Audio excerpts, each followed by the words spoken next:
Bonsoir pour la dernière ligne droite de nos rencontres de Carême. Je voudrais parler aujourd'hui de Sainte Thérèse d'Avila et plus précisément de la prière à l'école du Carmel ou l'école de Sainte Thérèse. Je commence par quelques éléments biographiques.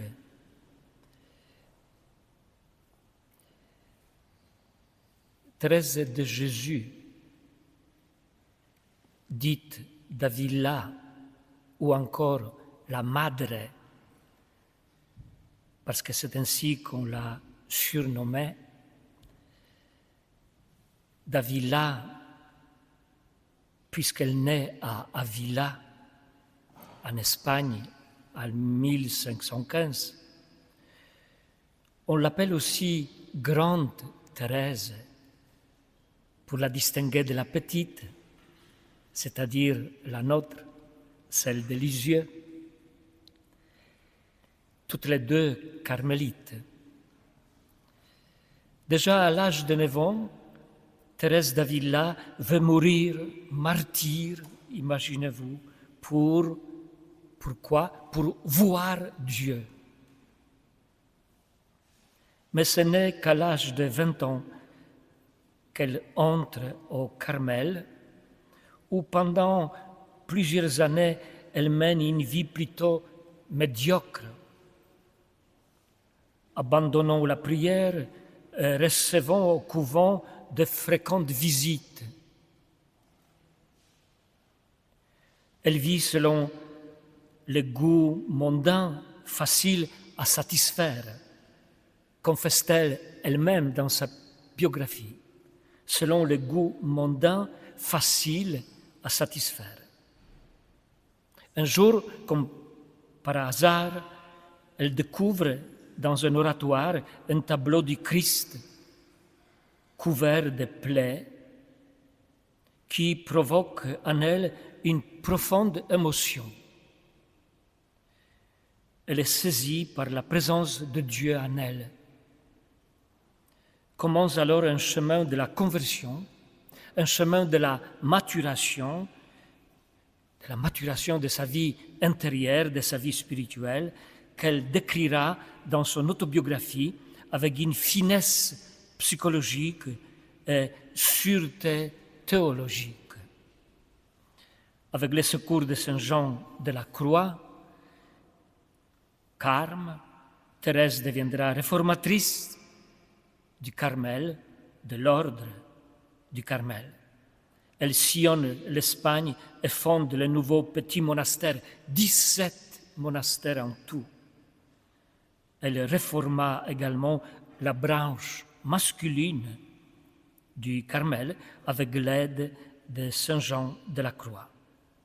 Elle sera béatifiée par le pape Paul V en 1614, un siècle après sa naissance, et canonisée en 1622 par le pape Grégoire XV et ensuite proclamée docteur de l'Église par le pape Paul VI en septembre 1970. Justement, docteur de l'Église, il y a actuellement 37 docteurs de l'Église. Ils sont tous saints et considérés comme des témoins remarquables de la doctrine, que ce soit par leur œuvre ou par leur influence dans le monde. Mais 4 seulement parmi eux sont des femmes. La toute première à en être proclamée fut justement Sainte Thérèse d'Avila, puis Sainte Catherine de Sienne, ensuite la française Thérèse de Lisieux en 1997 par le pape Jean-Paul II et finalement Sainte Hildegarde de Bingen en 2012 par le pape Benoît XVI. Sainte Thérèse de Jésus, celle d'Avila, n'avait pas de formation universitaire et cependant elle est vue par l'Église comme une véritable maîtresse de vie chrétienne pour les fidèles, pour nous, de tous les temps. Elle a signé plusieurs ouvrages biographiques, didactiques ou poétiques, dont 4 titres principaux, à savoir l'autobiographie, les chemins de la perfection, le château intérieur et le livre de fondation. Les livres qui nous intéressent, plus particulièrement de notre point de vue, ce sont le chemin de perfection et le château intérieur. Quant au chemin de la perfection, c'est une introduction justement à la vie de prière. Eh bien, sachez que c'est un livre que tous les carmes et carmélites lisent pendant le carême au réfectoire. En effet, les carmes et les carmélites ont l'habitude de manger en silence, en écoutant une lecture. Les types de livres peuvent être variés: biographie des saints, livres de l'histoire, de spiritualité, et ainsi de suite. Mais pendant la période du carême, un livre privilégié, c'est Le chemin de perfection de Sainte Thérèse. Pourquoi? Parce que Thérèse y parle surtout de l'oraison, c'est-à-dire de la prière, et de la conversion. En ce qui concerne le château intérieur, deuxième livre qui nous intéresse, Château intérieur ou le livre de demeure, dit Thérèse, c'est un ouvrage qui a joué un rôle majeur dans la spiritualité chrétienne. Thérèse l'écrit en pleine maturité. Elle est âgée à ce moment-là de 62 ans. Elle y fait une relecture de son chemin spirituel en faisant appel à la structure d'un château avec 7 pièces. Voilà pourquoi on dit 7 demeures, comme image de l'intériorité de l'homme. Elle y souligne à quel point la prière est essentielle. Je la cite: prier signifie fréquenter avec amitié, car nous fréquentons plutôt en tête à tête celui qui, nous le savons, nous aime. Je reprends parce que c'est très beau. Prier signifie fréquenter avec amitié, car nous fréquentons plutôt en tête à tête celui qui, nous le savons, nous aime. En partant de ces 2 ouvrages, je vais dégager maintenant pour vous et avec vous quelques caractéristiques marquantes de l'oraison carmélitaine. Pour rester dans la même dynamique pédagogique de nos conférences, j'en repère 7. 7 caractéristiques de la prière à l'école de Sainte Thérèse d'Avila. Première, prier comme boire de l'eau. Pratiquer la prière est comme aller à une source d'eau vive en Sainte Thérèse. C'est un acte aussi vital que celui de boire de l'eau pour ne pas mourir de soif. Mes sœurs, écrit-elle, dès le jour où Dieu vous fera boire à cette eau, vous verrez de quel délice l'âme est alors inondée. Vous comprendrez comment le véritable amour de Dieu, quand il est dans sa force, libre de toutes les choses de la terre et planant au-dessus d'elle, devient maître de tous les éléments et du monde lui-même. Cette eau vive dont je parle, cette eau céleste, cette eau claire, a une telle vertu quand rien ne la trouble, quand rien ne la souille, mais qu'elle tombe directement du ciel, que d'en boire une seule fois l'âme, je ne crains pas de l'affirmer, se trouve nette et purifiée de toutes ses fautes. Que faut-il faire concrètement pour aller vers la source d'eau vive? C'est la question que Thérèse pose. Elle répond, et ce sera la seconde caractéristique de la prière à son école, il faut fixer le lieu et le moment de la prière et rester déterminé au rendez-vous, quoi qu'il arrive. Il faut fixer dans la journée, précise Thérèse, un moment et un lieu pour la pratique de la prière et s'y tenir dès le début. Et s'y tenir dès le début, elle dit 10 minutes, un quart d'heure, une demi-heure par jour. Ce qui compte le plus, ce n'est pas la durée, mais que la pratique de la prière soit quotidienne. Sinon, je la cite, il vous arrivera ce qui arrive quand on cesse d'avoir des rapports avec quelqu'un. On est gêné avec lui, on ne sait comment lui parler, il semble qu'on ne le connaît plus. Peut-être est-ce un ami ou un parent, mais ni parenté ni amitié ne résistent à la suppression des rapports réciproques.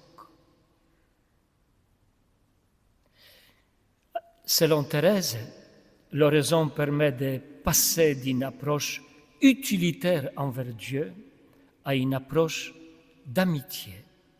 Pour cela, il est important de rester un ami fidèle en fixant un rendez-vous avec lui chaque jour, insiste Thérèse. Même si nous nous égarons, ajoute-t-elle, nous arriverons à destination grâce à la détermination déterminée. Voilà une expression très belle de Thérèse. Grâce à la détermination déterminée, c'est-à-dire grâce à la persévérance, à la fidélité dans la prière. Troisième caractéristique, accepter de s'ennuyer devant Dieu. Oui. Pour la mystique espagnole, la prière consiste parfois à s'ennuyer tout simplement devant Dieu. En effet, qui n'a pas ressenti le vide en priant? Qui n'a pas connu cette sensation d'attendre un Dieu qui ne vient pas? Qui n'est pas surpris à se dire finalement à quoi bon? La prière n'est pas pour moi, je ne suis pas fait pour prier. Or, personne n'échappe à l'expérience de l'ennui pendant la prière. Thérèse elle-même raconte que parfois, lors de l'oraison, elle ne savait avoir aucune pensée fixe et arrêtée, ni de Dieu, ni d'aucun bien. D'ailleurs, un jour, elle s'ennuyait tellement pendant la prière qu'elle s'est surprise à compter les clous sur la chaussure de la religieuse qui priait juste à côté d'elle. Cependant, c'est grâce à sa détermination déterminée, celle de prier avec une volonté inflexible, qu'elle a été finalement libérée de ses dilemmes intérieurs. Chose intéressante, Thérèse est persuadée que cette expérience de l'impuissance à prier appartient aussi à Dieu, car tout ce qu'on vit appartient à Dieu, dit-elle. Si la prière est un combat parfois, son ultime but est toujours la remise de son existence entre les mains de Dieu, qui est un Père qui aime infiniment. Et c'est d'ici que Thérèse dit, prier, ce n'est pas beaucoup penser, mais beaucoup aimer. La petite sentence qui est affichée depuis un mois dans notre Église, à laquelle j'attirais déjà votre attention. Prier, ce n'est pas beaucoup penser, mais beaucoup aimer. Quatrième caractéristique, le silence intérieur. C'est un secret du Carmel, le silence, pour apprendre à prier. Il s'agit d'un silence intérieur. En effet, Thérèse écrit « Dieu s'adresse à nous dans le plus profond silence ». Et pour cela, l'école carmélitaine nous propose deux modèles, la Vierge Marie et le prophète Élie. D'abord Marie, elle reste à l'école du Carmel le modèle de la prière la plus intérieure, puisqu'elle gardait dans son cœur tous ces événements. Marie nous fait comprendre que la rencontre avec Dieu se joue au niveau du cœur. Au sens biblique, évidemment, parce qu'au sens biblique du terme, le cœur, c'est le lieu le plus intime de nous-mêmes, d'où jaillissent nos désirs, nos pensées, nos décisions. C'est dans ce jardin intérieur, dans cette partie cachée de l'âme que Dieu réside et que se révèle notre vraie personnalité. Ensuite, le prophète Élie. Il est une autre grande figure du Carmel. D'ailleurs, comme son nom indique, l'ordre du Carmel est né géographiquement à la fin du XIIe siècle au mont Carmel, en Palestine, lieu marqué par la présence du prophète Élie.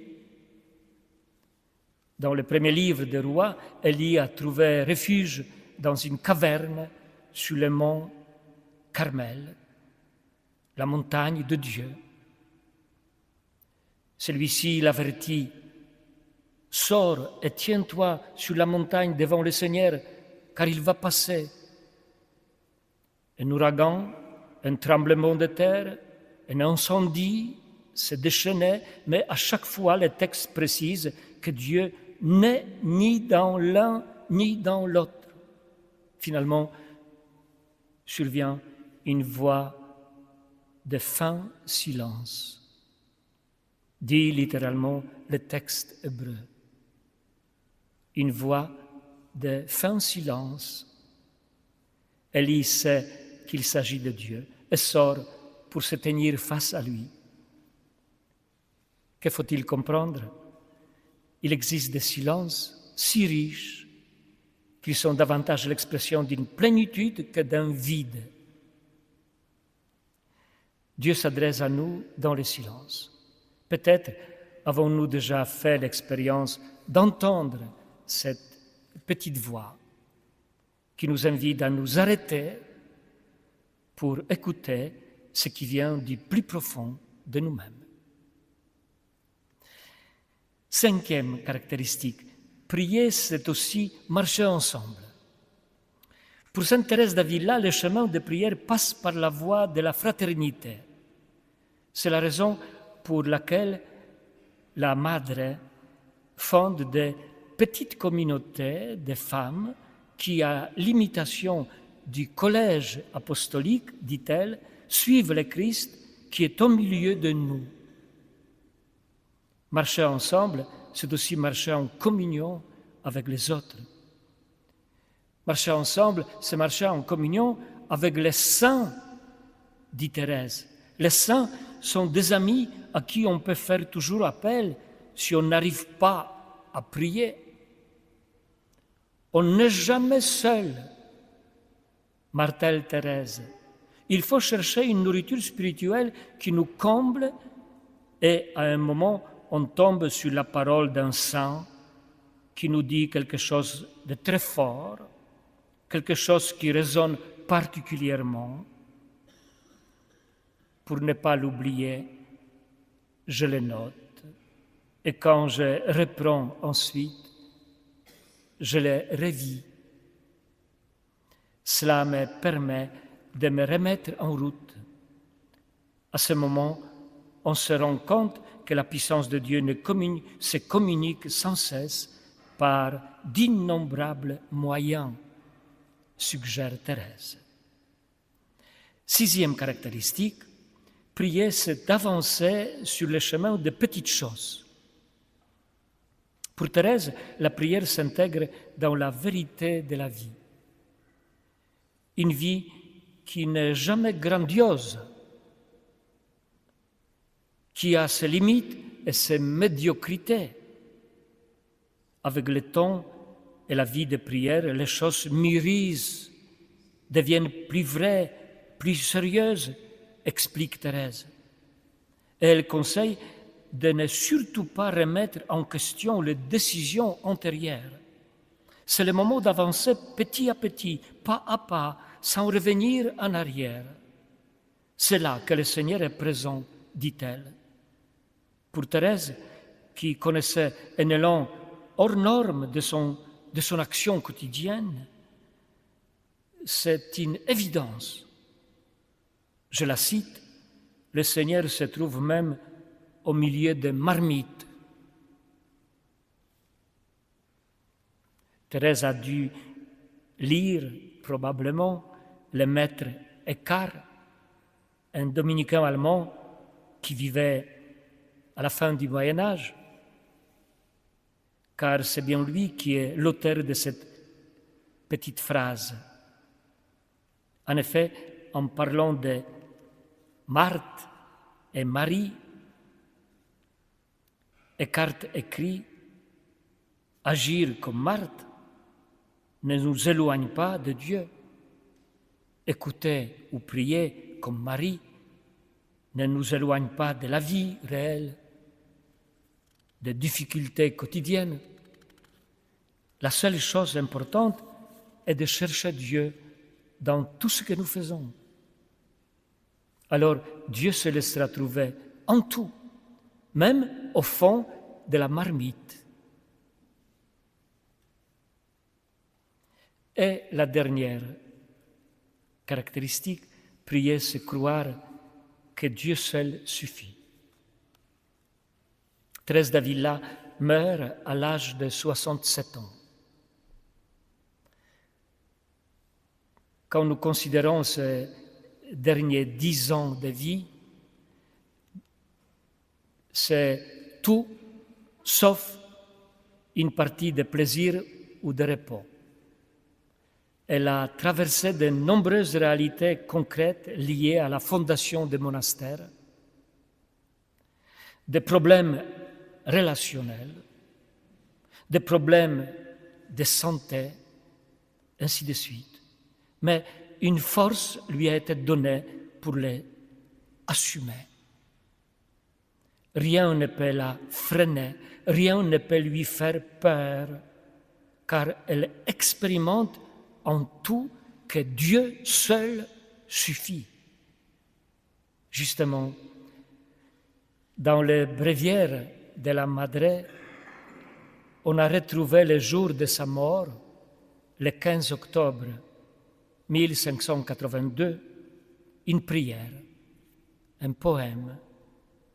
Les spécialistes s'accordent à peu près tous pour dire que l'auteur de ce texte, c'est Thérèse. Même si un doute persiste, on sait que ce texte est en parfaite cohérence avec sa vie spirituelle. Le voici. Que rien ne te trouble, que rien ne t'épouvante. Tout passe, Dieu ne change pas, la patience obtient tout. Celui qui possède Dieu ne manque de rien. Dieu seul suffit. Je vous propose de chanter cette prière, ce poème en original devant le Saint-Sacrement. Mais il nous faut une petite répétition.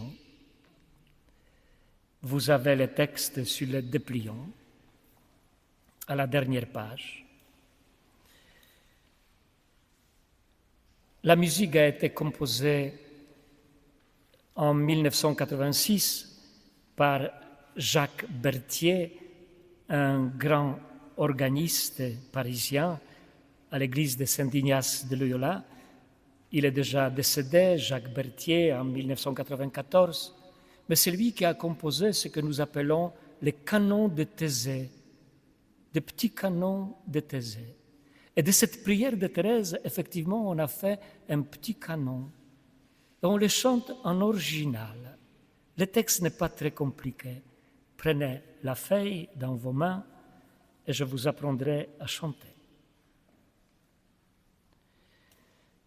Nada te turbe, nada te spante, que nadio tiene, nada le falta, nada te turbe, nada te spante, solo Dios basta.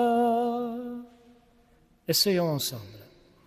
Nada te turbe, nada te spante, que nadio tiene, nada le falta, nada te turbe, nada te spante, solo Dios basta. Basta.